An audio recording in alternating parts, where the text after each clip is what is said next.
여러 날이 지남에 유대인들이 사울 죽이기를 공모하더니 그 계교가 사울에게 알려지니라.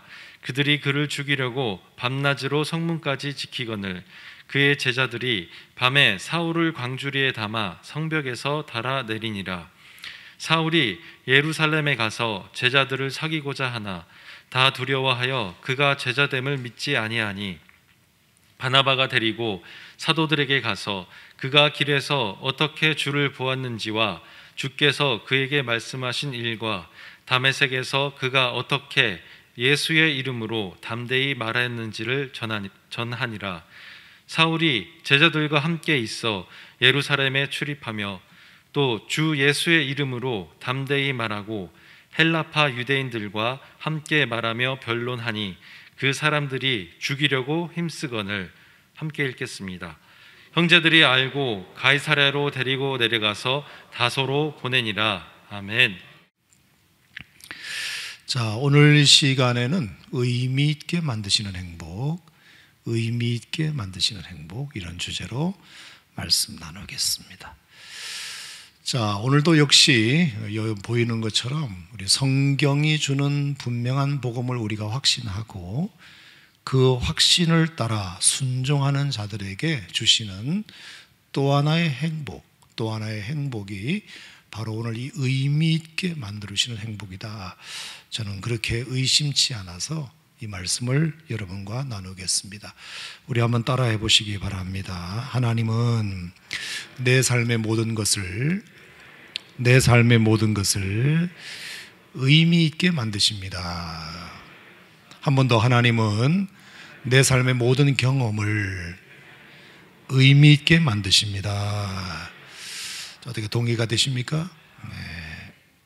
자, 그래서 오늘 저의 설교는 내용도 내용이지만 이런 좋은 제목 하나를 여러분에게 던져드리는 것만으로도 저는 절반은 다 했다, 그렇게 생각이 드는데요. 너무나 인생의 중요한 진리가 아닌가 생각합니다. 나의 일상의 모든 경험은 다 의미가 있다. 오늘 이 이야기를 여러분과 좀 나눠보도록 하겠습니다. 그래서 제가 좀처럼 부탁 안 하는 얘기긴 한데 그냥 오늘 말씀을 좀 드리면, 제가 지지난주에 소망을 가진 행복에 대한 설교를 드렸잖아요. 그리고 지난주에는 어루만져 주시는 행복, 그리고 오늘 이제 의미 있게 만드시는 행복, 이 세 가지 설교는 여러분이 꼭 좀 아는 지인들에게 좀 이렇게 공유해 주시면 어떨까 하는 생각이 들어요. 혹시 여러분 지인에게 이렇게 너무 절망 가운데 있는 좀 그런 분이 생각이 나면 소망을 가진 행복이라는 설교를 좀 보내면서 우리 목사님이 설교한 내용인데 한번 좀 들어봐봐, 이렇게 선물 주시는 것도 좋겠다, 그렇게 생각하고, 또 너무 상처받고 지쳐있는 분이 계시면 어루만져 주시는 행복이라는 설교를 좀 공유해 주셔서 내가 다른 건 줄 것 없고 말씀이니까 한번 좀 들어봐봐, 내가 참 은혜가 됐거든, 이렇게 한번 해주시면 어떨까 생각이 들고, 오늘 이 설교도 여러분의 삶 속에 지인들을 이렇게 볼 때 너무 저 친구가 무의미하게 사는 것 같다, 그런 생각이 들면 오늘 설교를 한번 들어보시고, 그래, 의미 있게 만들어주시는 행복이라는 것도 있다더라, 한번 좀 들어봐봐, 이렇게 여러분이 좀 공유해 주시면 어떨까. 제가 좀처럼 이런 부탁을 드리지는 않는데 제가 여러분에게 한번 선물로 또 좋은 일이 될 것 같아서 말씀을 드리니까요, 한 영혼이라도 말씀으로 좀 힘을 주는 일에 여러분이 한번 힘써 주시면 어떨까 생각하면서 자, 오늘 설교를 시작해 보도록 하겠습니다. 자, 그렇다면 오늘 저의 질문은 뭐냐? 하나님이 우리의 모든 경험을 다 의미 있게 만들어 주신다는 이 말이 도대체 무슨 말일까? 어째서 이것이 행복일까? 이해를 돕기 위해서 제가 몇 년 전에 한번 보여드렸던 사진 한 장을 다시 좀 보여드릴까 하는데, 자, 이 사진은 2018년 3월 달에 동아일보 인터넷판에 나왔던 기사인데요.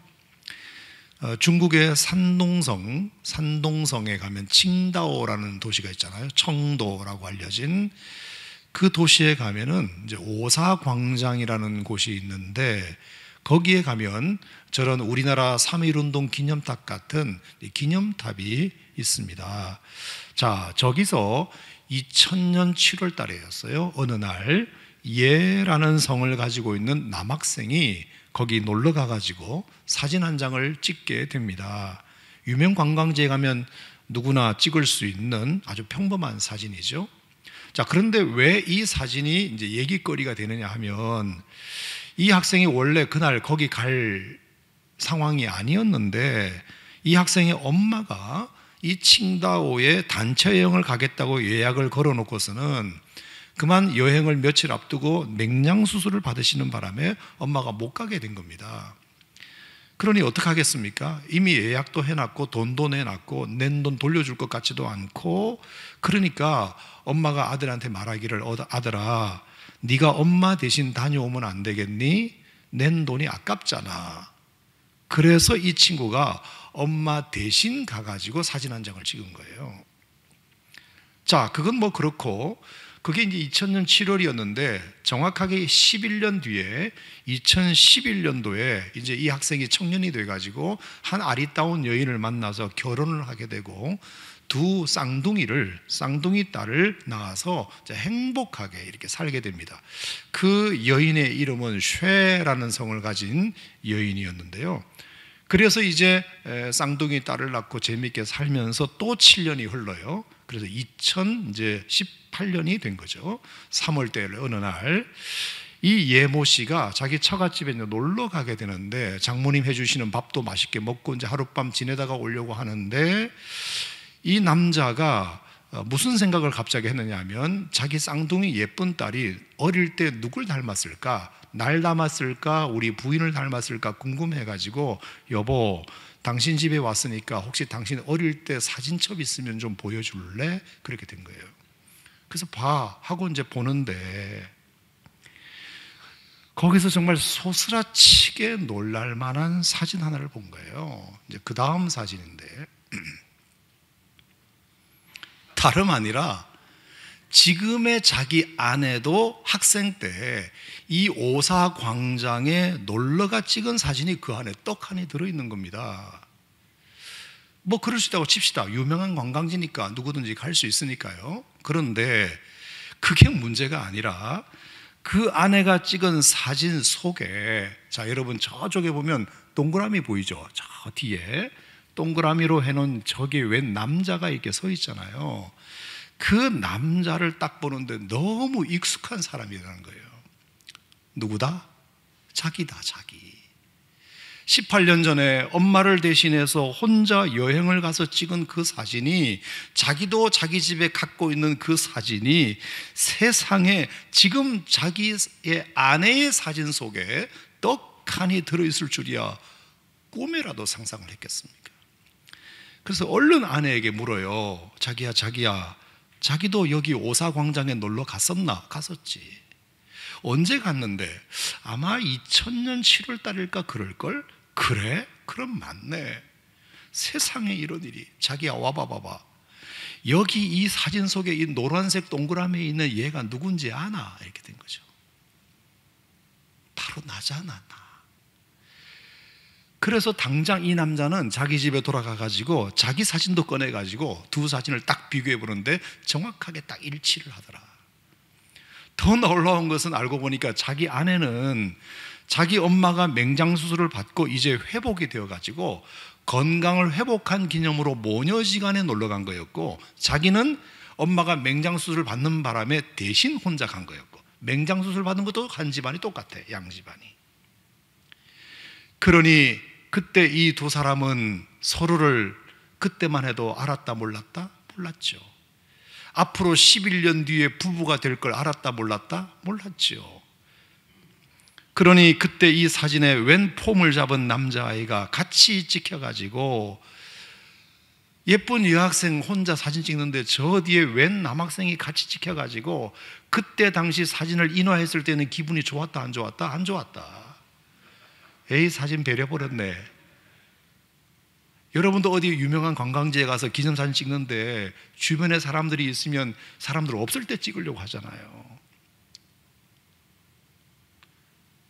근데 지금은 이렇게 서로 사랑하고 부부가 돼가지고 쌍둥이 낳고 죽고 못 사는 행복한 관계가 됐다. 자, 이것을 두고 우리는 전문 용어로 뭐라고 그러냐면 천생연분이라 그렇게 말하죠. 제가 드리는 말씀이 뭐냐면 세상에는 그 어떤 작은 경험도 버릴 게 없다. 그 어떤 일상도 필요 없는 것은 없다. 의미 없는 것은 없다. 다 의미 있다. 2000년 7월 달 그들이 오사광장에 놀러 간 것도 우연이 아니고, 양쪽 엄마가 똑같이 맹장수술한 것도 우연이 아니고, 다른 사람 사진 속에 내가 등장하고 내 사진 속에 다른 사람이 등장한 것도 우연이 아니고, 다 알고 보니 의미가 있더라. 그때는 몰랐지만 나중에 그게 의미가 있었다는 것을 알게 되는 겁니다. 그래서 제가 드리고 싶은 말씀은 제발이지 플리즈, 내 인생에 그 인간만 없었어도, 그 경험만 없었어도 이러면서 그 경험을 함부로 생각해서 지워버리려고 하지 말자. 불평하지도 말고 원망하지도 말고 한탄하지도 말고 속상하지도 말자. 어쩌다 저런 사람이 내 사진에까지 들어와 내 사진 베려버렸네 말하지도 말자. 왜? 11년 뒤에 자기 신랑이 될 수도 있으니까. 여러분, 이것은 믿음을 떠나서 우리 인생에 정말 중요한 진리예요. 하물며 하나님의 사람들이겠습니까?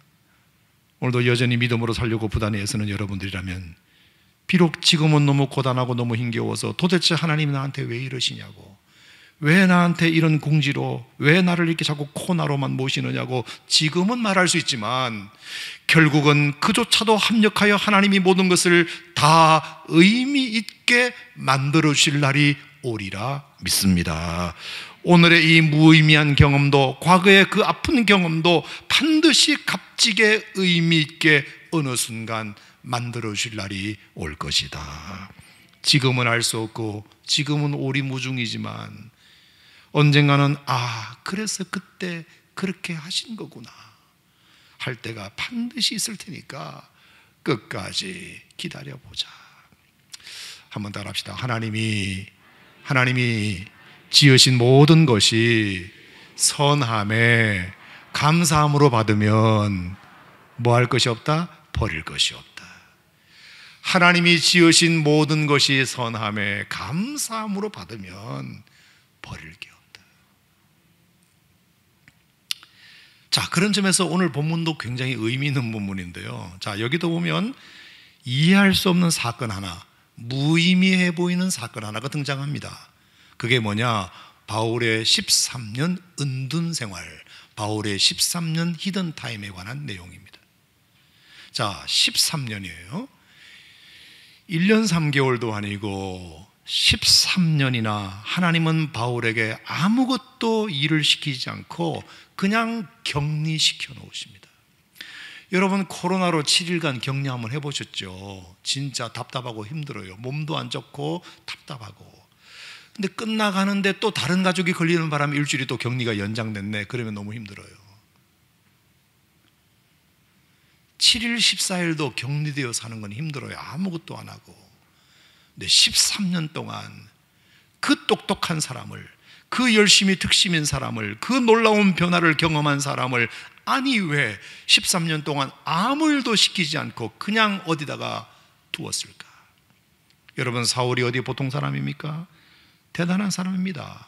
원래 이 사람은요, 바리사인 중에 바리새인인데다가 율법으로는 흠이 없는 데다가, 그리고 로마의 시민권도 가진 데다가 가말리엘 문화생이었습니다. 대단한 사람이고요, 구약의 율법을 사수하는 일에 있어서는 물불을 안 가르는 사람이었습니다. 그래서 어쩌면 사울을 하나님이 뽑으셨을지도 몰라요. 왜? 일단은 기본이 된 사람이니까 방향만 잘 바꿔놓으면 정말로 이 사람은 크게 쓰임받을 사람이라고 생각해서 하나님이 사울을 택하셨을지도 몰라요. 하지만 그의 율법주의는 너무나 잘못되었기 때문에 그 사람 때문에 생사람 잡는 일이 너무 많아서 피해자가 더 늘어나기 전에 그를 변화시켜야 되겠다고 생각하고 하나님이 다메섹 도상에서 그를 부르셨을지 모릅니다. 그래서 하나님이 다메섹으로 출장 가는 그 사울을 딱 디데이로 삼고 기회는 이때다 싶으셔서 한 방에 사울을 꺾어버리십니다. 정오의 빛보다 더 강렬한 빛으로 임하셔서 그 눈을 멀게 만드시고 우레와 같은 강력한 하나님의 말씀으로 그에게 말씀하셔서 완전히 한 사람을 새로운 사람으로 일거에 바꾸어 버리십니다. 그만큼 하나님은 급하셨어요. 때가 찼기 때문이에요. 그러시면서 이제 예수 믿고 회심한 사람한테 바로 말씀하신 것도 뭐냐? 내가 너를 왜 택한 줄 알아? 이방인을 위한 그릇으로 내가 너를 택한 거야. 그러니 너의 그 옛날 열심을 이제 방향만 바꾸어서 이제 나를 위한 열심으로 한번 일해 줄 수 있겠니? 그래서 하나님은 사울을 바울로 부르신 것 아닙니까? 자, 그 부르심에 응답하여 사울도 그 뜻을 따라 복음 전하는 일에 지체 없이 자신을 던집니다. 그동안 너무나 잘못 살아온 자신의 삶을 단 한순간이라도 더 빨리 씻어내고 더 많이 보상하기 위하여 정말이지 몸부림치듯이 사역을 시작합니다. 자, 그게 9장 20절이에요. 자, 9장 20절에 보면 재밌는 부사가 하나 나오는데 뭐죠? 즉시로 각 회당에서 예수가 하나님의 아들이심을 누가? 사울이 전파하기 시작했어요. 예수 믿은 지 얼마나 됐다고? 이제 갓 예수 믿은 사람이 너무나 그 뜨거운 가슴을 하나님이 주셔서 지체 없이 즉시 예수를 하나님의 아들이라고 이제 전도하기를 시작한 거예요. 그랬더니 그걸 듣는 사람들이 깜짝 놀랐어요. 자, 21절에 보니까 듣는 사람이 다 놀랐어요. 아니, 어제까지 예수 핍박하던 사람이 갑자기 오늘 헷가닥 뒤집어져 가지고 복음 전도자로 바뀌었으니까 사람들이 놀랄 수밖에. 그래서 긴가민가 하는 사람, 믿는 사람, 반대하는 사람들이 많이 생기게 되는데, 문제는 사람들이 거의 다 그 바울의 사울의 전도를 믿어주질 않아요. 너무 사람이 하루아침에 헷가닥 바뀌다 보니까. 그러거나 말거나 22절 보세요. 사울은 힘을 더 얻어 예수를 그리스도라 증언했다. 굴하지 아니하고, 사람들이 자기를 받아주든 안 받아주든 굴하지 아니하고 담대하게 복음을 열심히 전하게 됩니다. 그동안 잘못 살아온 인생을 이렇게라도 보상하고 싶고 보전하고 싶은 마음 때문에, 그동안 내가 잘못 살아온 인생에 대한 후회 때문에 내가 하루라도 더 빨리 더 많은 사람들에게 복음을 전해야 내가 그동안 잘못 살아온 것에 대한 회개도 되고, 그리고 더 많이 주님을 위해서 섬기고 싶은 마음이 들었기 때문입니다. 하나님이 어쩌면 그것을 원하셨을지도 몰라요. 그런데 23절에 딱 들어와서 말입니다. 이상한 이야기가 전개됩니다. 자, 23절에 보면 아주 복선을 딱 까는 단어 하나가 나오는데 그게 여러 날이라는 단어예요. many days. 이게 사도행전 9장 후반부를 해석하는 굉장히 중요한 단어예요. 여러 날.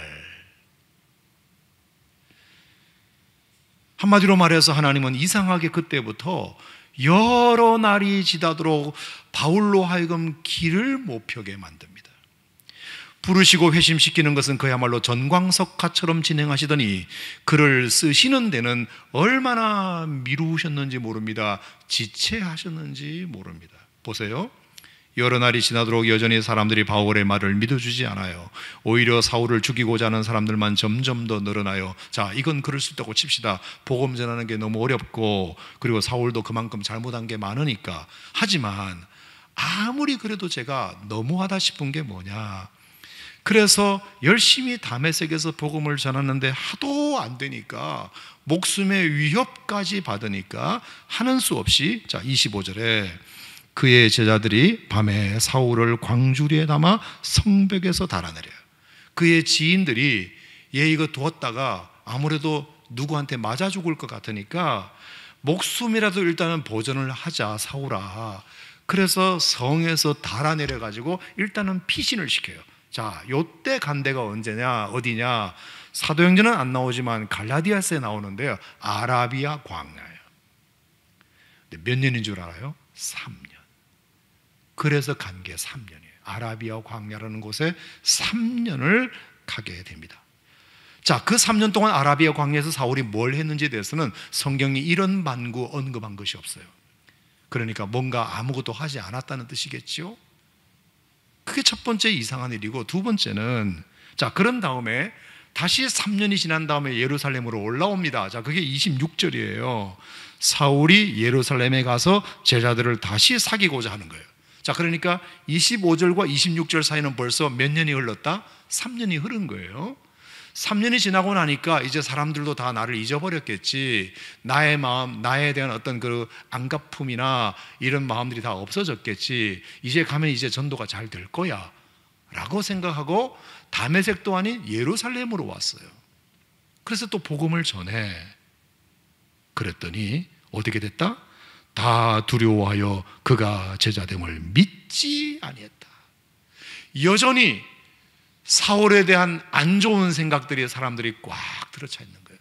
그래서 하는 수 없이 누가 나섰다? 바나바가 나서가지고 이 사람 한번 믿어봐, 이 사람 한번 믿어봐, 내가 보증할 테니까 이 사람 정말 3년 전에 예수 믿은 거 맞거든 라고 아무리 옆에서 변호를 해줘도 예루살렘 사람들이 믿어주질 않아요.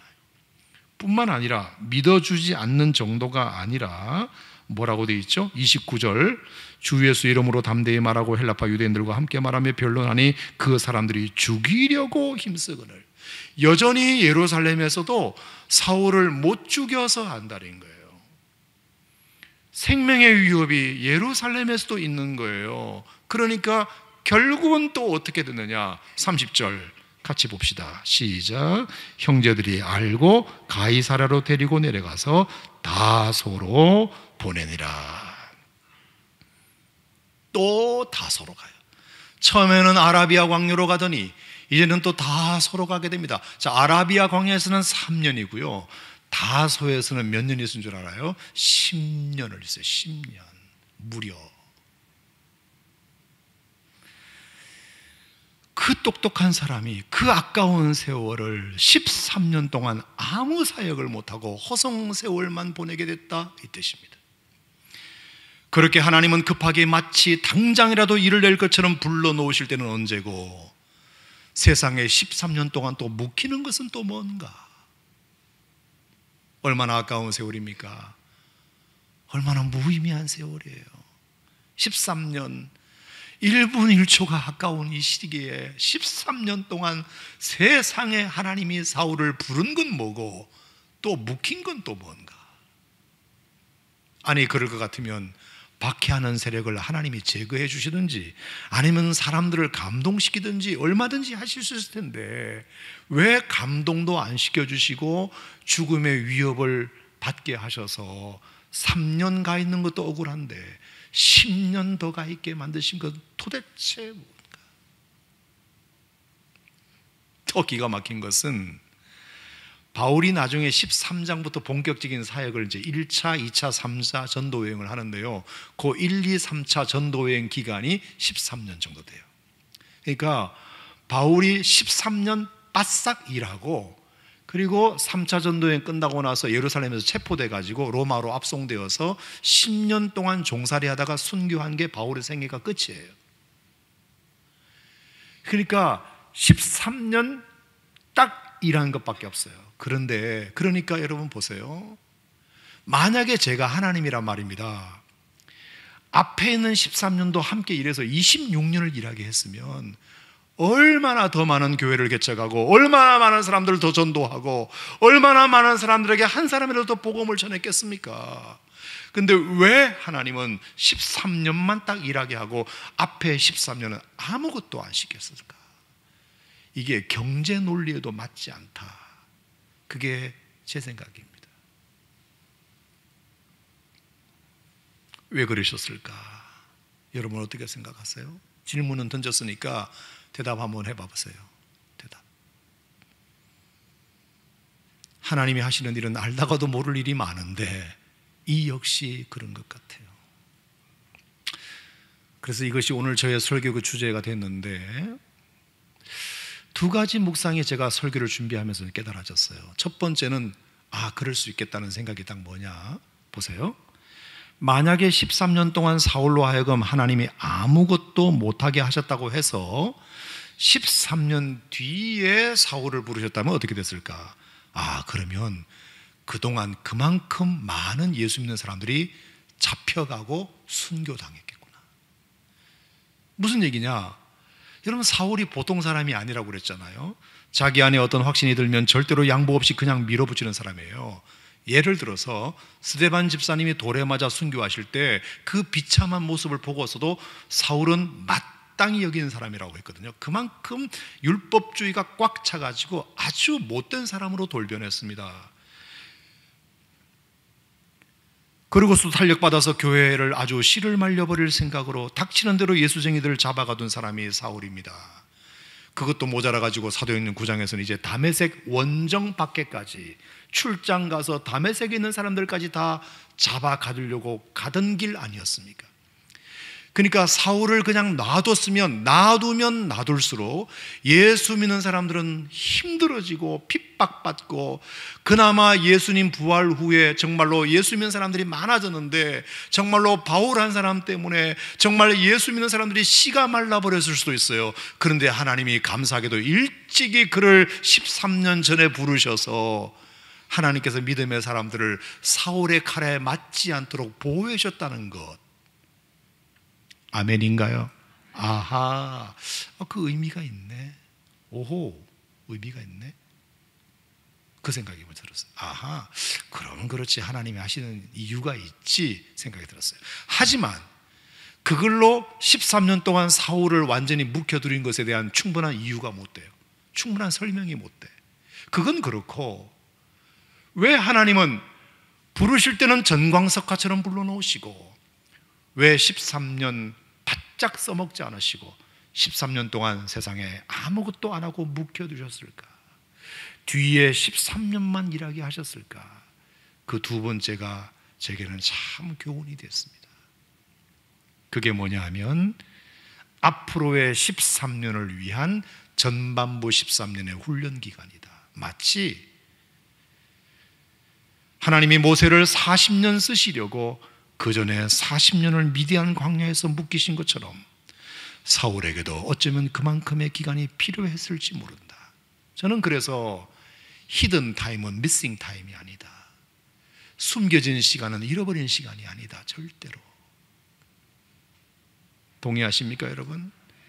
어쩌면 그 시간을 통해서 사울로 하여금 하나님을 더 독대하는 시간을 만들고 하나님께 더 무릎 꿇는 시간을 삼고 세미한 음성을 더 듣고 지난한 잘못을 반성하고 회개함으로 더 성숙되고 더 고독을 연습하고 더 미래를 준비하고 도약을 위하여 더 칼을 갈고 인내를 더 배우고 더 근신하는 시간들이 된다면 반드시 그 쌓은 내공은 잃어버린 시간만큼 더 진하게 빛을 발할 수 있을 테니까.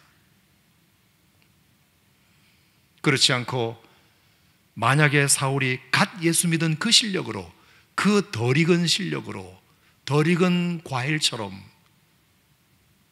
그 실력으로 그냥 사역에 뛰어들었다면 열심히는 했겠지만 그렇게 체계적으로 논리적으로 어떻게 자신이 믿는 바를 많은 사람들 앞에서 펼칠 수 있었겠으며, 바울에게 숱한 고난과 어려움이 있었는데 그 고난 앞에서도 어떻게 굴하지 않고 담대할 수 있었겠으며, 세 번째, 신약 성경의 절반을 쓸 정도의 탁월함과 그렇게 많은 교회를 개척하고 그렇게 많은 사람들을 전도해으로 말미암아 그가 교만하고 우쭐해질 수도 있었는데 바울의 고백에 무슨 고백이 있었다? 나는 죄인 중에 괴수이며 나의 나 된 것은 하나님의 은혜라고 겸손해질 수 있었던 비결이 뭘까 생각하게 된 거예요.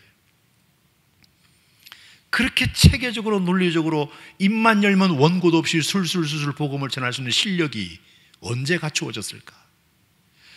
힘들고 어려운 일들이 너무너무 많았는데 포기하지 않고 안 해버려 이러지 않고 끝까지 담대하게 자신의 자리를 지킬 수 있는 힘이 어디서부터 생겼을까? 그리고 그렇게 많은 일을, 수많은 일을 독보적으로 했음에도 불구하고 겸손을 유지할 수 있는 비결이 어디서 나왔을까를 생각해 보게 된 거예요. 그게 바로 13년의 기간이죠. 설익고 가디건 모습으로 그냥 뛰어들었다면 열심히는 했겠지만 금방 꺾여져 버렸을 거예요. 그러니까 13년의 숙성된 기간은 절대로 아까운 시간이 아니었던 거죠. 예수님의 광야 40일과 같은 기간, 엘리야 그리시네가의 6개월과 같은 기간, 요셉의 종살이 옥살이 13년과 같은 기간, 도망자 다윗의 10년과 같은 기간, 아브라함이 이삭을 기다리는 25년과 같은 기간, 그리고 모세가 미디안 광야에서 보낸 40년과 같은 기간, 절대로 그 기간은 무의미한 기간이 아니었듯이 사울의 13년도 절대로 무의미한 시간이 아니었다.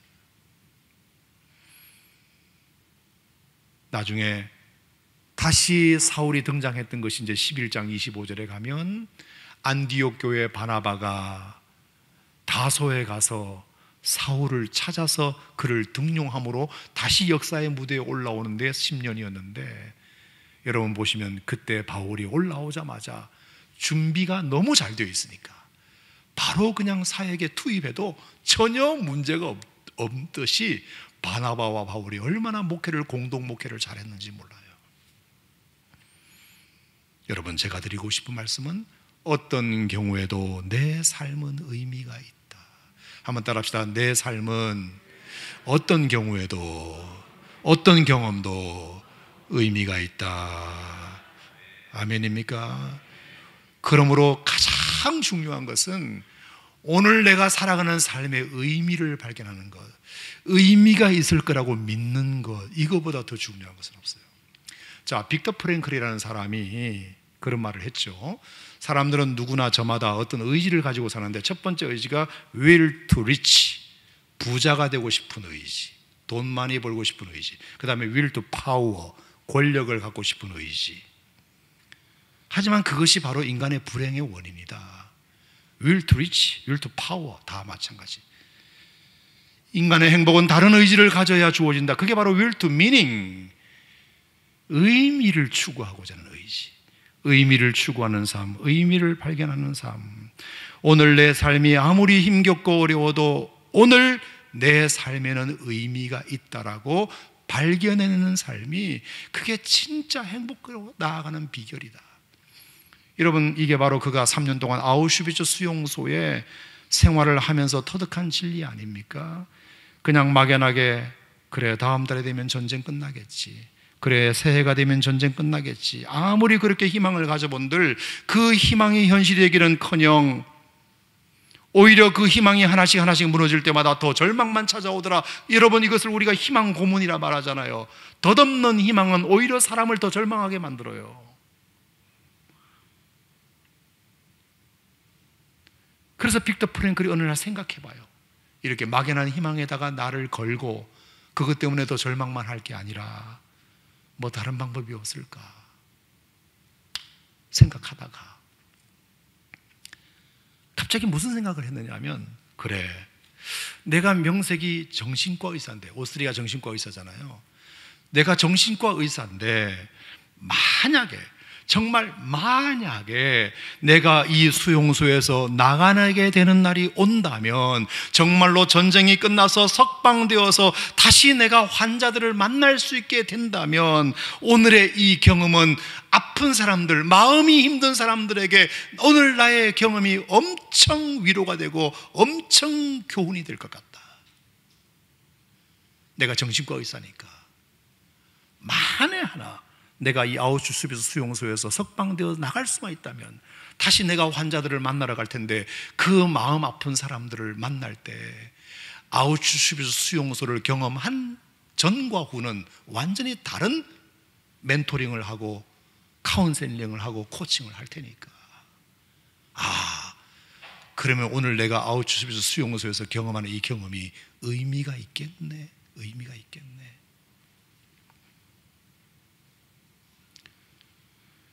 내가 이곳의 삶을 어떻게 견뎠는지를 말해주는 것은 삶에 지치고 고단하고 힘들어하는 영혼에게 가장 큰 용기가 될 거야. 그래, 그렇다면 나의 삶이 힘들면 힘들수록 더 많은 얘기들을 그 사람들에게 해줄 수 있을 거야. 그렇다면 오늘의 내 삶은 힘들수록 더 해줄 얘기거리가 많아지는 거구나. 딱 이걸 생각하고서는, 그러면 나는 여기서 무조건 살아남아야지. 의미를 발견하니까 의지가 생기더랍니다. 오늘 내가 살아가는 이유를 발견하니까 오늘 내가 살아가는 힘이 생기더래요. 그래서 살 공리를 그때부터 연구하기 시작한 거죠. 이 매일 아침 수백 명씩 죽어나가는 이 아우슈비츠 수용소에서 내가 그러면 어떻게 살아남지? 그래서 살피기를 시작해요. 딱 보니까 공통점이 있더래. 매일 아침 가스실로 이렇게 독일 나치 군인들이 데리고 가는 사람들과 안 데리고 가는 사람을 딱 보니까, 죄송합니다, 오해하지 말고 들으세요, 별로 쓸모 없을 것 같이 보이는 사람, 다 죽어가는 사람, 얼굴에 핏기가 하나도 없고 희바리가 하나 없고 하루 살려두면 밥만 축낼 것 같은 사람은 즉시 가스실로 다 데리고 가더래요. 그런데 하루라도 더 살아남는 사람은 어떤 사람이냐? 그래도 얼굴에 핏기가 좀 있고 그래도 하루 살려두면 밥값은 하겠다 생각하는 사람은 살려두더래요. 딱 그거를 빅터 프랭클이 본 거예요. 아하, 그러면 내가 살아남으려면 뭔가 얼굴에 핏기가 있어야 되겠구나. 그래서 하루에 물 한 컵을 보급으로 주는데요, 딱 한 컵을 주는데 그전에는 한 컵을 다 마셔버렸대. 근데 안 되겠다 싶어서 반 컵만 마시고 반 컵으로 세수를 하기 시작했대요. 세수. 그 반 컵의 물로 세수하는 겁니다. 얼굴 예쁘게 보이려고, 생기 있게 보이려고. 그 다음에 유리 조각 같은 걸 하나 주워가지고 수염 면도를 깎기 시작했대요. 면도를 하기 시작했대요. 아무래도 덥수로 한 것보다 깔끔한 것이 독일 나치 군인들이 보기에는 쓸만한 놈이라고 보일 수 있으니까. 그리고는 심지어 볼을 더 발그레하게 보이려고 어떤 때는 손가락에 피를 내어서 그 피를 자기 얼굴에 발랐답니다. 그러면 조금 발그름하게 보이니까, 발그레하게. 그래서 이놈은 아직 조금 더 살려둬도 되겠구만 라고 생각할 수 있도록.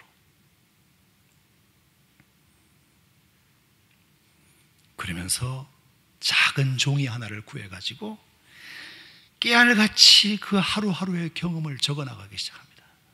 오늘 있었던 일, 오늘 내가 느꼈던 일. 여러분, 이게 모아져서 생긴 책이 빅터 프랭클의 유명한 자서전 죽음의 수용소에서 라는 책이에요. 그 마음으로 하루하루를 살고 견디다 보니 결국 3년이 지난 어느 날 전쟁은 끝나고 해방의 날이 오더라. 그래서 그는 그 후로 그 희망대로 지구를 3바퀴 정도를 돌면서 전 세계를 돌아다니며 그 스토리로, 자기가 경험했던 그 이야기로 모든 사람들의 희망의 메신저로 92세까지 건강하게 살다가 하늘나라로 갔습니다. 이게 바로 상담 심리학계에서도 지금도 알아주는 빅터 프랭클의 로고테라피예요. 의미치료요법이라는 것이에요. 오늘 내 삶에서 찾은 작은 의미 하나가 오늘의 나를 견디게 만든다. 치료한다, 회복시킨다. 그러니 오늘의 의미를 발견하고 그 의미를 붙들자. 분명히 의미가 있을 거야. 스쳐 지나가는 작은 경험도 그냥 무의미하게 생각하지 말고 어떤 의미가 있을 거야. 여러분, 이것을 발견하는 것이 얼마나 중요한지 몰라요. 하물며 여러분 하나님의 사람들이겠습니까? 내가 걷는 이 길이 혹구보도는 수가 있어도, 내 심장이 울렁이고 가슴 아파도 내 마음속으로 여전히 기뻐하는 까닭은 하나님은 실수하지 않으심일세. 내가 세운 계획이 혹 빗나갈지 모르며 나의 희망 덧없이 쓰러질 수 있지만 나 여전히 주님을 신뢰하는 까닭은 주께서 나의 가는 길을 잘 아심일세. 어두운 밤 어둠이 지나 날이 다시는 밝지 않을 것 같아 보여도 내 신앙 부여잡고 주님께 모든 것을 맡기리니 하나님을 내가 믿음일세. 지금은 내가 볼 수 없는 건 너무 많아서 너무 멀리 가물가물 어른거려도 운명이 오라 나 두려워 아니하리. 만사를 주님께 내어 맡기리. 차츰차츰 안개는 거치고 하나님 지으신 빛이 뚜렷이 보이리라. 가는 길이 온통 어둡게만 보여도 하나님은 실수하지 않으신다네.